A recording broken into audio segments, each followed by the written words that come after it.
كميه الغلطات اللي معظم الفريلانسرز الجداد بيقعوا فيها على ابورك مش طبيعيه، والفكره ان محدش بيتعلم التاني. بس في الفيديو دوت انا هقول لك على اشهر 10 غلطات عشان انت ما تقعش فيها. يلا بينا عشان ما نضيعش وقتك اكتر من كده.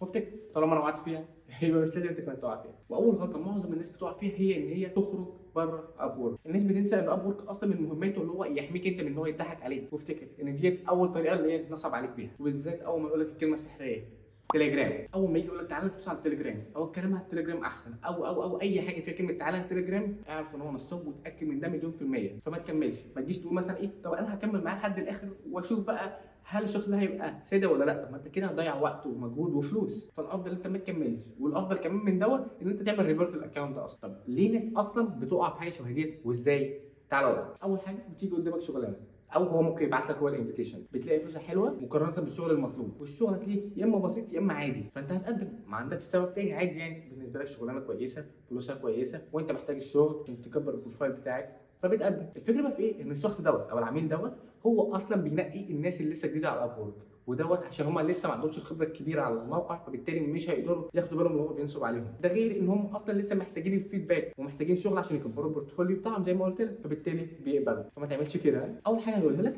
تعالى نتكلم على التليجرام، او تعالى نبص على التليجرام، او المدير بتاعي على التليجرام عايز يكلمك. معظم الناس اللي وقعت فيها كان الشخص بيبقى عايز ترجمه او عايز ترجمه كتاب او PDF او حاجه شبه ديت، بس ده مش معناه اللي هو شرط في الترجمه، لا، ممكن يبقى اي حاجه عادي. هتروح على التليجرام هيبعت لك الحاجه مثلا عشان تترجمها او تخلصها. ممكن في ناس بقى يعمل لك ايه؟ يبعت لك عقد يقول لك بص ده العقد بتاع الشغل بتاعنا، فانت تقتنع اكتر ان دوت ايه؟ شغل بجد. هتيجي تكلمه فلوس يقول لك ايه؟ اعمل الشغل الاول هبعت لك جزء، او اعمل شغله كله وهبعت لك ايه؟ الفلوس. فانت تبدا تشتغل وتخلص وتعمل الحاجه، تيجي بقى تبعتها له وتقول له يلا بينا بقى هات الفلوس بتاعتي. لو طلع طيب مش هيرد عليك تاني، يا اما هيفضل يماطل يماطل يماطل، تمام، وهتلاقيه بعد كده اختفى من قدامك. انما بقى لو طلع الشخص العادي اللي هو الشخص الشرير اللي احنا بنشوف كل مره بسمع فيها القصه ديت، ان هو هيجي يقول لك ايه؟ ابعت لي $50 او ابعت لي $10 عشان افتح لك الحساب بتاعك اللي هبعت لك عليه فلوس الشغل. طب ما انا معايا بيبال او معايا لينك الاكونت بتاعي بتاع في بنك هنا في مصر. لا انا لازم افتح لك حساب عندي، فابعت لي $10 او $50 او ايا كان المبلغ. تمام، المهم ان انت هتدفع له حاجه عشان يبعت لك الفلوس كلها على بعضها بما فيهم الفلوس بتاعتك. خد بالك يعني انت لو انا الشغل مثلا عامل $100 فانت بعت لي $50 وانا هحول لك ال 150 كلها على بعضها. فمعظم الناس هتيجي تقول لك ايه؟ ازاي حد اصلا يقع في حاجه شبه ديت؟ اقول لك ان انت لما تيجي تقع في حاجه شبه ديت انت بتبقى صعبان عليك نفسك على الشغل اللي انت عملته ده كله، انت بتبقى حاسس ان انت بذلت مجهود ووقت وضيعت وقت كتير جدا ومجهود زي ما بقول في شغل انت عايز تاخد المقابل بتاعه. فما بيبقاش عندك مشكله انت تبقى يا عم خلاص مش مشكله انا هديلك $10 بس ايه؟ ابعت لي بقيه الفلوس كلها على بعضها، وده اللي معظم الناس بتقع فيه. طب تعالى بقى للجزء الثاني، ازاي بقى اتفادى حاجه شبه ديت؟ اول حاجه قول له ان انا ما بشتغلش غير على ابورك بس، وطريقه التواصل بتاعتي على ابورك بس. 99% هتلاقيه اختفى من قدامك مش هيرد عليك تاني. بس نقول تعالى نكمل اللي هو كمل معاك. تاني حاجه ما تبداش الشغل خالص على اي حاجه الا لما يعمل العقد على ابورك، مش يبعت لك عقد من عنده، لا، لما يعمل العقد على ابورك. ليه؟ لان ابورك اوريدي هيبقى سحب الفلوس منه، فانت مجرد ما انت تعمل الشغل والله حتى لو هو مش عايز يدفع الفلوس ابورك هيعرف يتصرف في الموضوع ده. في نفس الوقت برضه افتكر انت لو طلعت من بره ابورك لو عارف حاجه شبه ديت انت الاكونت بتاعك اتقفل نهائي. مش حاجه اسمها هعمل اكونت تاني والكلام ده كله، لان انت اصلا بتحتاج ان انت تقدم الاي دي بتاعتك. فبمجرد ما تيجي تقدم الاي دي تاني وانت اصلا معمول لك بان بسبب ان انت طلعت بره ابورك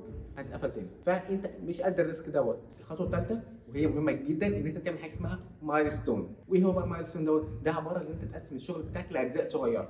يعني لو قلنا ان في عميل جالك وقال لك انا عايزك تترجم كتاب 100 صفحه، فالمايلستون هنا اللي انت تعمله ان انت مثلا تقول انا هقسمهم ل 10 اجزاء كل جزء فيهم ب 10 صفحات. فده معناه ان انا هترجم 10 صفحات واخلصهم وابعتهم للعميل يشوفهم ويراجعهم ويشوف ايه هو الحاجات اللي مش عايزها وايه هو الحاجات اللي عايزها والكلام ده كله والتعديلات كلها ويحاسبني عليه. ومش هبدا الجزء الثاني او المايلستون الثاني اللي هو من الصفحه ال 10 ل 20 الا لما نتفق على كل حاجه في الجزء الاولاني او المايلستون الاولاني. عشان معظم الناس بتغلط في غلطه اللي هو يخلص الشغل كله يجي العميل يقول له لا الشغل مش عاجبني او غلطات مش عارف ايه الكلام ده كله. فساعتها انت من اول مايلستون او من اول 10 صفحات انت هتبقى عارف ايه هي الغلطات اللي انت بتقع فيها وايه هي الغلطات اللي انت العميل هيقول لك عليها لا مش عايزها. لان ممكن يقول لك ايه؟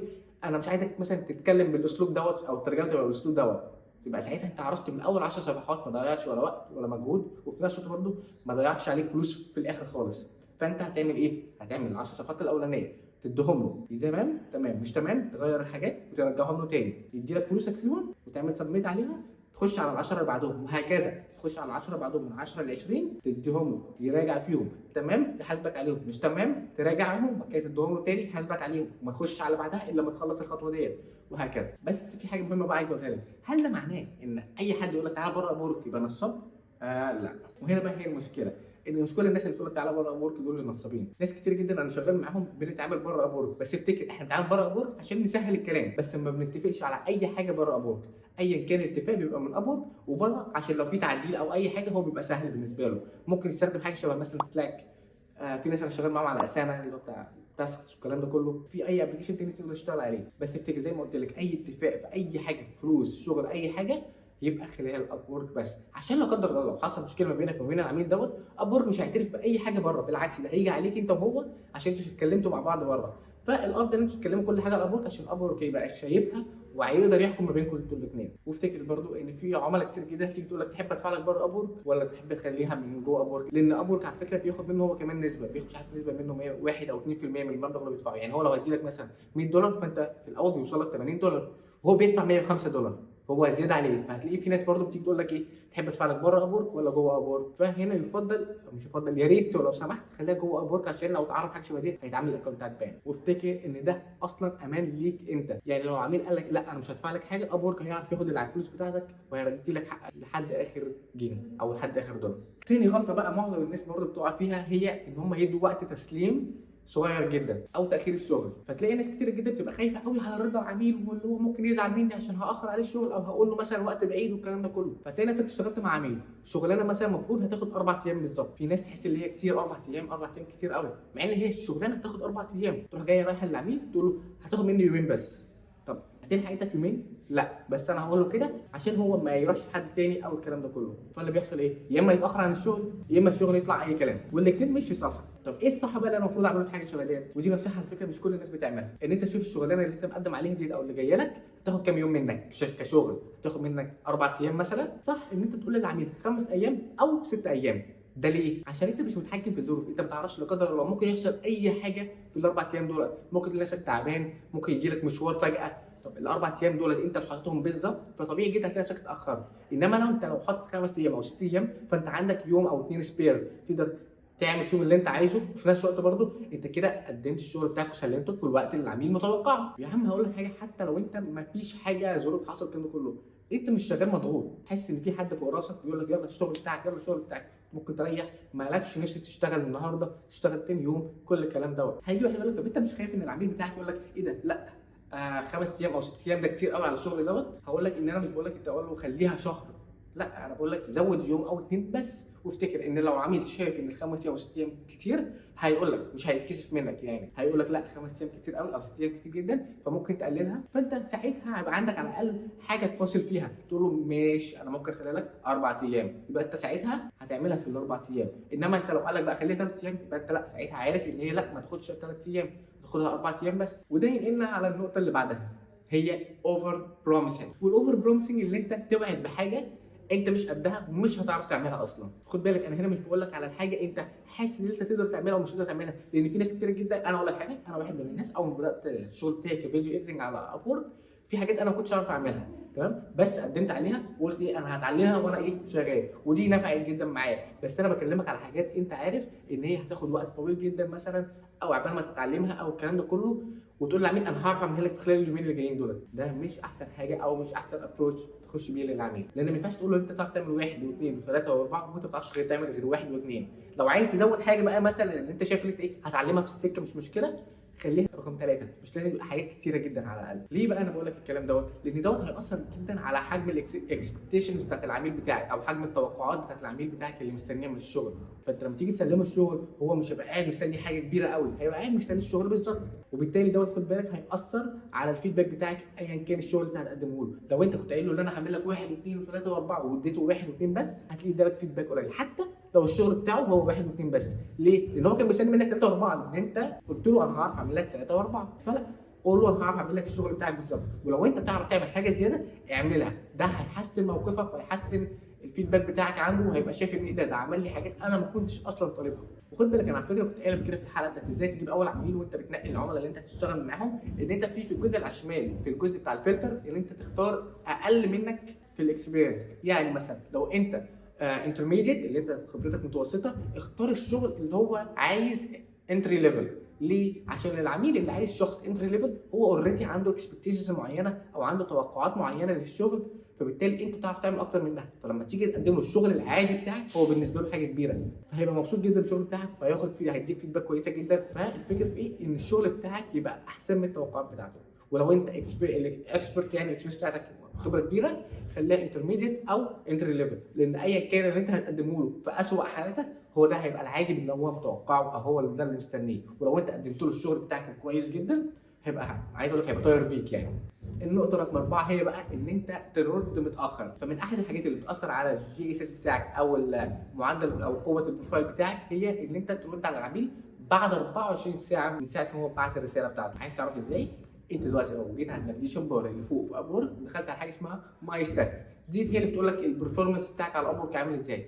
هتلاقي حاجه بيقول لك معدل ردك على العميل في خلال 24 ساعه كام، قد ايه؟ هل انت بترد معظم الوقت في خلال 24 ساعه ولا اقل من 24 ساعه؟ فافتكر ان دي حاجه بتاثر على البروفايل بتاعك، فرد عليه مهما كان العذر اللي عندك. يعني في ناس ممكن ما تردش عشان هي مثلا عميل قال لها على فكره الشغل متاخر، فهي ما بتبقاش عايزه ترد عليه عشان لسه ما عملتش الشغل، فتستنى لحد ما تخلص الشغل وبعد كده ترجع تقول له اهو الشغل اهوت ومعلش ان انا اتاخرت عليك. لا، رد عليه، قول له ان انت هتاخر يوم او اتنين او ايا كان المده اللي انت حاططها لنفسك.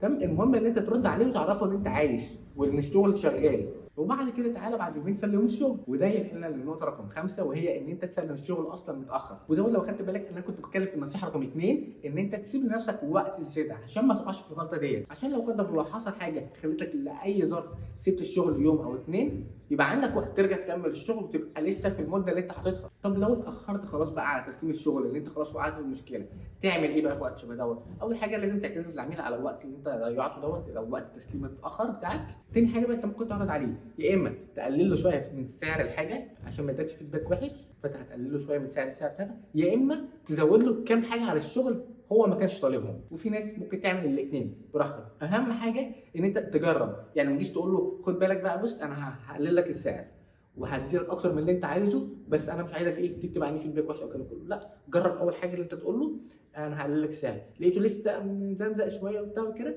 قول له خلاص انا هدي لك حاجه دي زياده ما كانتش في الباكج اللي انت كنت طالبها. ساعتها ممكن بقى ايه يفك معاك شويه، انما ما تخشش كل مره واحده وتلاقيه في الاخر يقول لك طيب ممكن ما تقتنعش اصلا. فهمت قصدي ايه؟ وده ينقلنا للنقطه رقم 6 وهي ان انت ما تردش على العميل اصلا. والله العظيم يا جماعه في ناس ما بتردش على العملاء، يعني ما تصدقها والله فعلا في ناس ما بتردش اصلا على العملاء، ويرجع السبب لحاجه شبه دي ان هو خايف اللي هو يواجهه بسبب اللي هو بقى اتاخر عن الشغل، لسه الشغل اصلا ما بداش فيه، الكلام ده كله. الصح ان انت دايما ترد عليه، سواء بقى خلص الشغل ما خلصش الشغل، الراجل دوت ايا كان اللي بيقول رد عليه. في حاجه بعملها كل يوم هي ان انا اول ما ابدا الشغل اول حاجه بعملها قبل ما ابدا الشغل هو ان انا ارد على الرسائل او اشوف في رسائل جات لي ولا لا وارد عليها عشان ما تسيبش حاجه اكتر من 24 ساعه. النقطه اللي بعدها ودي على فكره مهمه جدا وانا كنت بقع فيها في الاول هي ان انت تتكسف تطلب حقك. خليك فاكر ان العميل دوت لو ليه حق عندك ولو دولار واحد والله العظيم ما هيسيبه لك، ومش هيتكسف يقول لك ان انا على فكره الشغل دوت مش عاجبني او الشغل دوت ما كانش هو ده اللي انا مستنيه، او يخليك ترجع تعيد الشغل كله من الاول. فافتكر هو مش هيتكسف منك، فانت ليه انت كمان تتكسف منه؟ طالما بتتكلم في حقك خلاص ما تتكسفش. لو هو متاخر في فلوس قول له عليها، على فكره متاخر في الفلوس. ممكن تقول له كمان ان انا مش هبدا في الشغل الجديد الا لما تبعت فلوس الشغل القديم، بس خد بالك ان دوت يرجع لاكتر من اللي علاقتك بالعميل. في ناس عملاء انا بشتغل معاها بس انا علاقتي بيهم طويله اصلا، هو ممكن يتاخر على الدفع عادي جدا، وانا ممكن اتاخر على التسليم عادي، احنا خلاص اخدنا على بعض وتعرفنا على بعض وعارفين هو مستريح معايا في الشغل وانا مستريح معاه في الشغل، فالدنيا بتمشي. انما بكلمك على الناس اللي انت لسه بتشتغل معاها جديده. رقم 8 هي ان انت توقف تطوير من نفسك. ناس كتير جدا مجرد ما تتعلم مهاره معينه مثلا بتجيب لها فلوس خلاص كده انا هشتغل المهاره دي لمده 10 سنين جايين. انت ما تعرفش كمان 10 سنين اصلا الشغلانه بتاعتك دي هتكون موجوده ولا لا. ده اولا. تاني حاجه الناس اللي شغالين معاك في نفس المهاره ديت او نفس الصناعه ديت هم بيطوروا من نفسهم، فبالتالي انت لو ما طورتش نفسك يوم بعد التاني انت يعني هتتاخر جامد جدا على الناس اللي حواليك ومحدش هيشتغل معاك. ليه؟ لان هو عنده غيرك بيعرف يعمل واحد واثنين وثلاثه واربعه وخمسه وسته كمان. ليه يجي لك انت؟ الصح اللي انت المفروض تعمله ان انت تتابع الجديد، تبقى عارف ايه هي الترندز الجديده في الشغل بتاعك في المجال بتاعك، لو في سوفت وير جديد مثلا يقدر يساعدك، كل الكلام دوت حقيقه. المهم ان انت ما تفضلش في مكانك، ما تقولش مثلا انا اتعلمت واحد واثنين وثلاثه انا هفضل عليهم، هم دول اللي هم شغال بيهم، مجرد هم دلوقتي ماشيين معاك انت ما تعرفش السنه الجايه هيبقوا ماشيين معاك ولا لا، هل هيطلع في حاجه احسن ولا لا. فاهم قصدي؟ الخطوه رقم 9 ودي على فكره الفريلانس الجديده والقديمه وناس كتير جدا منهم والله العظيم واللي شغال بقاله 10 سنين، هي حته ان انت ما تامنش نفسك. ناس كتير جدا بتنسى ان شغل الفريلانسنج ممكن يجي لك الشهر شغل كتير جدا والشهر التاني لا. تعمل ايه في الشهر اللي انت قاعد فيه في البيت؟ او اقول لك حاجه، جالك شغل الشهر ده وجالك شغل الشهر اللي بعديه، بس انت تعبت الشهر اللي بعديه فمش قادر تشتغل، هتعمل ايه؟ الصح ان انت في الشهر اللي انت هتشتغله تبقى عامل حساب 3 4 شهور قدام، ولو اكتر يبقى احسن طبعا.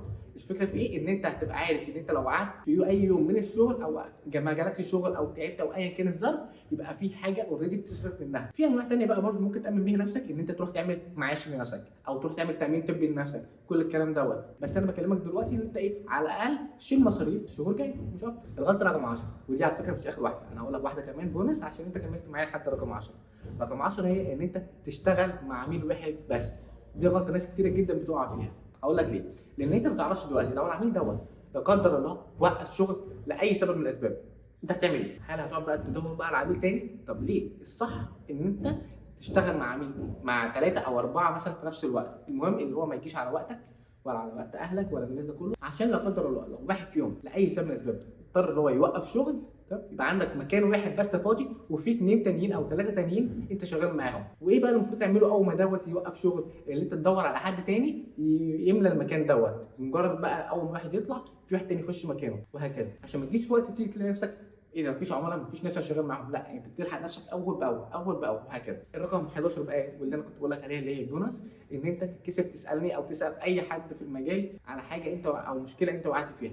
في جروبس كتير جدا في مصر تقدر تسال فيهم ناس متخصصين في المجال بتاعك او في الفريلانسنج عامه. لو وقعت في مشكله او وقعت في اي حاجه مش عارف تتصرف ازاي، ممكن تسال واحد تقول له انا وقعت في 1 2 3، او تيجي تكلمني هسيب لك برده اللينك بتاعك تحت، تيجي تسالني والله العظيم يا فندم انا وقعت في 1 2 3، انت شايف ان احسن حل او احسن رد او احسن حاجه اقدر اعملها مع العميل دوت هي ايه؟ وانا ان شاء الله مش هتاخر عليك، سواء بقى كان على الفيسبوك تحت اهوت او لينكد ان او انستجرام او ايا كان. عموما التيك توك انا مش برد قوي لان هو بعتبر بالنسبه لي فور فن. وبكده نبقى خلصت حلقه النهارده، وديت هي اشهر 10 غلطات او 11 غلطه انت ان شاء الله مش هتقع فيهم من بعد الفيديو ده. ولو عندك واحد صاحبك بيفكر لسه يبدا، ابعت له الفيديو دوت عشان هو كمان ما يقعش في الغلطات ديت. وافتكر طالما انا وقعت فيها يبقى مش لازم انت كمان تقع فيها.